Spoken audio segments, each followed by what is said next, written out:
On a eu à faire un accouchement. Là. Il y a une femme d'origine haïtienne qui avait accouché là, dans les montagnes là, de Potton. Ah oui. C'est dans les montagnes, là, une érablière. Puis la dame, elle a accouché seule.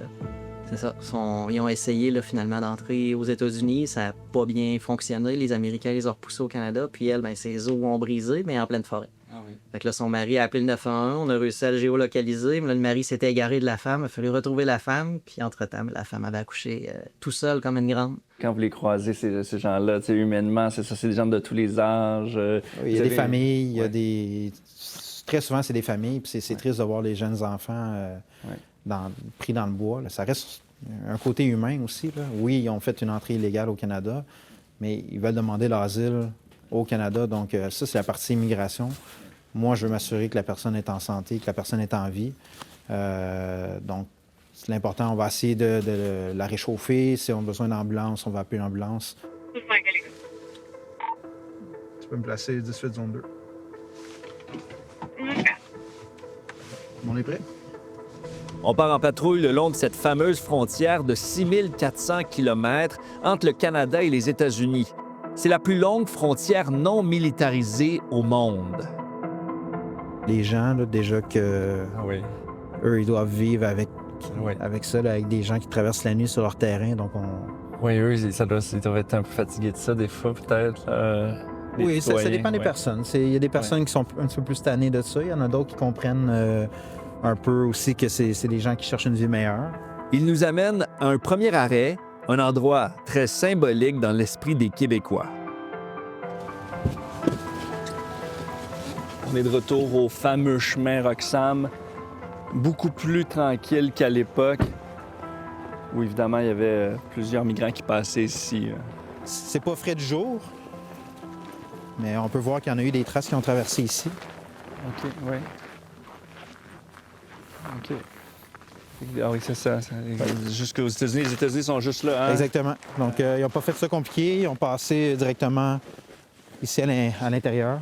Oui, oui. Donc là, la dynamique a complètement changé. Les migrants ne veulent plus être interceptés. Ils ne veulent plus être interceptés. Avant, dans le temps du chemin Roxham, ils pouvaient traverser au Canada, puis une fois qu'ils étaient en sol canadien, on devait étudier leur demande d'asile.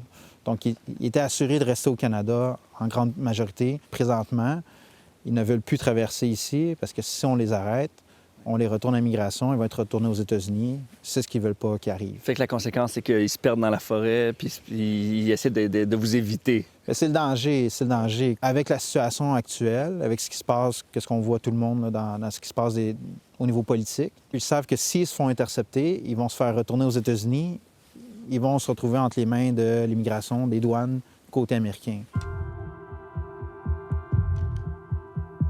Tout ce que vous voyez, là, on peut couper n'importe où ici puis se rendre à la frontière. Ah oui, c'est ça. C'est juste que le parcours sera pas facile. Ouais. Il peut y avoir des pièges d'attrapeurs aussi. Il peut y avoir des animaux. Il y a des ours, il y a des coyotes. L'été, il y a les tiques. Les tiques, c'est problématique. Il y a également des marécages qui sont cachés par la neige. Donc, on marche, ça défonce. On se retrouve les pieds pleins d'eau. Là, on est mal pris. Il n'y a pas de réseau cellulaire à ces endroits-là. Donc, souvent, ils vont se servir de leur téléphone avec le GPS pour s'orienter. Oui. Plus de réseau cellulaire, le GPS ne fonctionne plus. Ils vont se perdre. Pour comprendre la géographie du territoire, on change de moyen de transport. La journée a débuté tranquillement, mais elle nous réserve bien des surprises.